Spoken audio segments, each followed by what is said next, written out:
এখন শুনবেন আজকের গুরুত্বপূর্ণ খবরের শিরোনাম। ইসরায়েল ও ফিলিস্তিনের মধ্যে নতুন যুদ্ধবিরতির প্রস্তাব জানালো হামাস।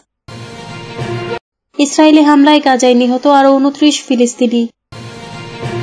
যুদ্ধ বন্ধে প্রথমবারের মতো সরাসরি আলোচনায় আগ্রহ পুতিনের। যুক্তরাষ্ট্রের হামলায় 1 মাসে হুথির 500 সদস্য নিহত।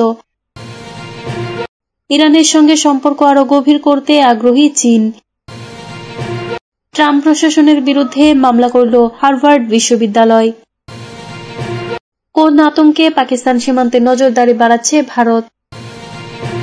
ইসরায়েল ও ফিলিস্তিনের মধ্যে নতুন যুদ্ধবিরতির প্রস্তাব জানালো হামাস। গাজা উপত্যকায় যুদ্ধ অবসানে কাতার ও মিশরের মধ্যস্থতাকারীরা নতুন একটি যুদ্ধবিরতির পরিকল্পনা প্রস্তাব করছে।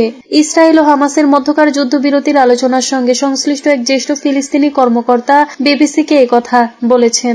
কর্মকর্তার তথ্য মতে 5 থেকে 7 বছর স্থায়ী হবে এমন একটি যুদ্ধবিরতির বিষয়ে বিবেচনা করা হচ্ছে। প্রস্তাবে ইসরায়েলি কারাগারে বন্দী ফিলিস্তিনিদের মুক্তির বিনিময়ে সব ইসরায়েলি জিম্মিদের মুক্তির যুদ্ধের আনুষ্ঠানিক সমাপ্তি এবং গাজা থেকে পুরোপুরিভাবে ইসরায়েলি সেনাদের প্রত্যাহারের কথা বলা হয়েছে। আলোচনার জন্য হামাসের জ্যেষ্ঠ নেতাদের একটি প্রতিনিধি দলের কায়রো সফরে যাওয়ার কথা। 1 মাস আগে গাজায় ইসরায়েল নতুন করে বোমা হামলা শুরু করার পর সবশেষ যুদ্ধবিরতিটি ভেস্তে যায়। যুদ্ধবিরতি অকার্যকর হওয়ার জন্য হামাস ও ইসরায়েল একে অপরকে দায়ী করছে। নতুন যুদ্ধবিরতির জন্য মধ্যস্থতাকারীদের পরিকল্পনার বিষয়ে ইসরায়েল এখনও কোনো মন্তব্য করেনি।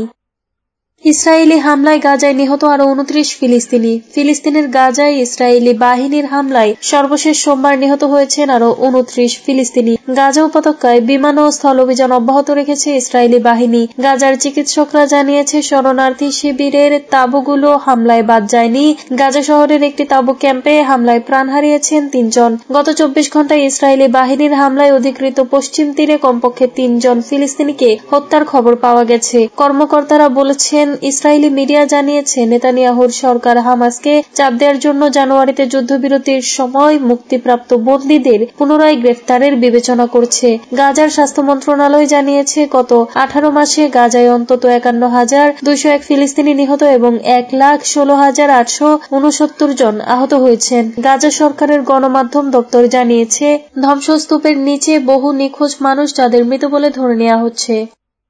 যুদ্ধ বন্ধে প্রথমবারের মতো সরাসরি আলোচনায় আগ্রহ পুতিনের। রাশিয়া ইউক্রেন যুদ্ধ বন্ধে প্রথমবারের মতো সরাসরি শান্তি আলোচনায় আগ্রহ প্রকাশ করেছেন প্রেসিডেন্ট ভ্লাদিমির পুতিন। গত কয়েক বছর এই ধরনের প্রস্তাবে প্রথম এসেছে। পশ্চিমা বিশ্বের চাপের মুখে পুতিন এমন ঘোষণা দিয়েছেন বলে মনে করা হচ্ছে। এদিকে ইউক্রেনের প্রেসিডেন্ট ভলোদিমির জেলেনস্কি জানিয়েছেন যুক্তরাষ্ট্র অন্যান্য পশ্চিমা দেশের সঙ্গে আলোচনায় অংশ নিতে ইউক্রেন একটি প্রতিনিধি দল লন্ডনে পাঠাচ্ছে। সম্প্রতি প্যারিসে অনুষ্ঠিত এক বৈঠকের ধারাবাহিকতায় বুধবার লন্ডনে এই আলোচনা হবে। সেখানে টেকসই শান্তির পথ খোঁজা হবে বলে জানিয়েছেন ইউক্রেনীয় প্রেসিডেন্ট পুতিন। রাষ্ট্রীয় টিভিতে দেওয়া এক সাক্ষাৎকারে জানান, ইস্টার উপলক্ষে ঘোষিত 30 ঘণ্টার যুদ্ধবিরতি শেষ হলেও রাশিয়া এখনও শান্তি আলোচনায় প্রস্তুত। তবে ইউক্রেন এবং রাশিয়া উভয়ই একে অপরের বিরুদ্ধে যুদ্ধবিরতি লঙ্ঘনের অভিযোগ তুলেছে। পুতিনের মুখপাত্র দিমিত্রি পেসকভ জানান, রুশ প্রেসিডেন্ট চান ইউক্রেনের সঙ্গে সরাসরি আলোচনা হোক এবং বেসামরিক স্থাপনায় হামলা বন্ধে পারস্পরিক সমঝোতা হোক। তিনি বলেন, আলোচনার দরজা খোলা রয়েছে, এখন কিয়েভের সদিচ্ছার প্রয়োজন। তিনি আরো বলেন, যুদ্ধবিরতি হলে আমরাও থামবো, হামলা হলে পাল্টা জবাব দেব, কথার চেয়ে বড় কাজ। যুক্তরাষ্ট্রের হামলায় 1 মাসে হুথির 500 সদস্য নিহত।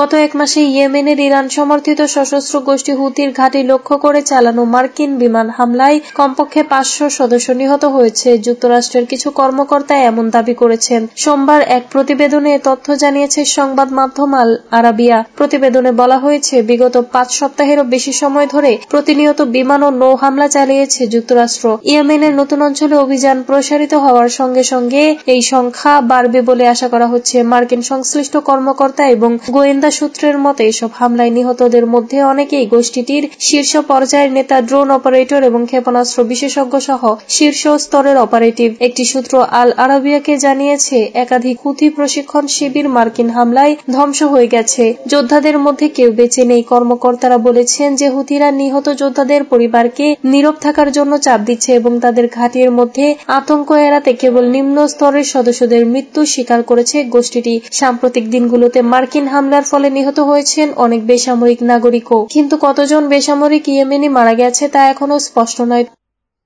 ইরানের সঙ্গে সম্পর্ক আরো গভীর করতে আগ্রহী চীন। ইরানের উপপররাষ্ট্রমন্ত্রী আব্বাস আরাকচি বেইজিং সফরে যাবেন আজ মঙ্গলবার। এই সফরের প্রাক্কালে চীনের পররাষ্ট্র মন্ত্রণালয়ের মুখপাত্র গু জিয়েকুন জানান, তেহরান বেইজিং সম্পর্ক বহুমাত্রিকভাবে গভীর হয়েছে এবং পারস্পরিক সহযোগিতা ভবিষ্যতে আরো জোরদার হবে। চীনের পররাষ্ট্র মন্ত্রণালয়ের মুখপাত্র গু জিয়াকুন সোমবার বলেন, চীন ও ইরান বিভিন্ন স্তরে ও খাতে নিয়মিত যোগাযোগ ও মতবিনিময় বজায় রেখেছে। চীন ইরানের সঙ্গে সম্পর্ক আরো গভীর করতে আগ্রহী।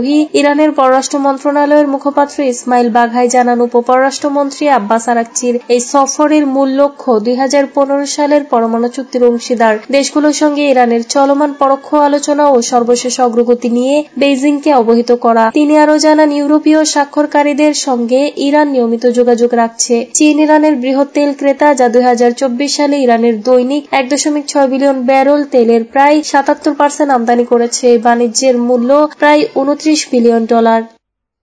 ট্রাম্প প্রশাসনের বিরুদ্ধে মামলা করল হার্ভার্ড বিশ্ববিদ্যালয়। মার্কিন প্রেসিডেন্ট ডোনাল্ড ট্রাম্প প্রশাসনের বিরুদ্ধে মামলা দায়ের করেছে যুক্তরাষ্ট্রের অন্যতম প্রভাবশালী বিশ্ববিদ্যালয় হার্ভার্ড ইউনিভার্সিটি। ট্রাম্প প্রশাসনের প্রস্তাবিত $1 বিলিয়ন অর্থ কাটছাঁট ঠেকাতে ফেডারেল আদালতে এই মামলা করেছে বিশ্ববিদ্যালয়টি। সোমবার এই মামলা দায়ের করা হয়েছে বলে একটি কমিউনিটি বার্তায় জানিয়েছেন বিশ্ববিদ্যালয়টির সভাপতি অ্যালান গার্বার খবর আল জাজিরার। বিবৃতিতে তিনি বলেন, কিছুক্ষণ আগে আমরা তহবিল স্থগিত করার জন্য একটি মামলা দায়ের করেছি কারণ এটি বেআইনি এবং সরকারের কর্তৃত্বের বাইরে। গত সপ্তাহে হার্ভার্ড ট্রাম্প প্রশাসনের অবৈধ দাবি মেনে নিতে অস্বীকৃতি জানানোর পর ফেডারেল সরকার বেশ কয়েকটি পদক্ষেপ নিয়েছে। পদক্ষেপের অংশ হিসেবে $2.2 বিলিয়ন তহবিল স্থগিত করা হয়েছে, যেটি বিশ্ববিদ্যালয়ের জন্য অনেক বড় ক্ষতি। তিনি আরো বলেন, সরকারের তহবিল হ্রাসের কারণে গবেষণায় ঝুঁকির মধ্যে রয়েছে, যার মধ্যে রয়েছে শিশুদের ক্যান্সার, সংক্রামক রোগের প্রাদুর্ভাব এবং আহত সেনাদের ব্যথা উপশম করা। মার্কিন প্রেসিডেন্ট ডোনাল্ড ট্রাম্প এবং হার্ভার্ড বিশ্ববিদ্যালয় 1 সপ্তাহেরও বেশি সময় ধরে মুখোমুখি লড়াইয়ে লিপ্ত রয়েছে।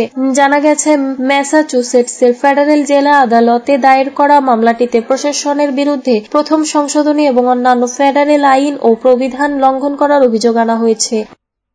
কোন আতঙ্কে পাকিস্তান সীমান্তে নজরদারি বাড়াচ্ছে ভারত। পাকিস্তান সীমান্তে অনুপ্রবেশ রুখতে এবার আরো তৎপর হয়েছে ভারত কেন্দ্রীয় সরকার। চলতি মাসের শুরুতেই ভারতের কেন্দ্রীয় স্বরাষ্ট্রমন্ত্রী অমিত শাহ জানিয়েছেন, ভারত পাকিস্তান সীমান্তে বৈদ্যুতিক নজরদারি প্রযুক্তি বসানো হচ্ছে। মানুষের গতিবিধি ধরতে পারে এমন রাডার বসানো হচ্ছে পাকিস্তান সীমান্তে। সেই সঙ্গে দূরের ছবি ধরতে পারে এমন ক্যামেরা সহ আরো আধুনিক যন্ত্র বসছে সীমান্তে। সব ঋতুতেই একই রকম ভাবে কাজ করবে এই সব প্রযুক্তি। ভারতের কেন্দ্রীয় স্বরাষ্ট্র মন্ত্রণালয়ের একটি সূত্র বলছে, কিছু প্রযুক্তি ইতোমধ্যে ভারত পাকিস্তান সীমান্তের কয়েকটি অংশে কাজ করতে শুরু করেছে। তার মধ্যে রয়েছে মানুষের গতিবিধি পর্যবেক্ষণকারী রাডারও। এই রাডারের 3টি অংশ ক্যামেরা, নির্দেশক যন্ত্র এবং নিয়ন্ত্রণ প্রযুক্তি।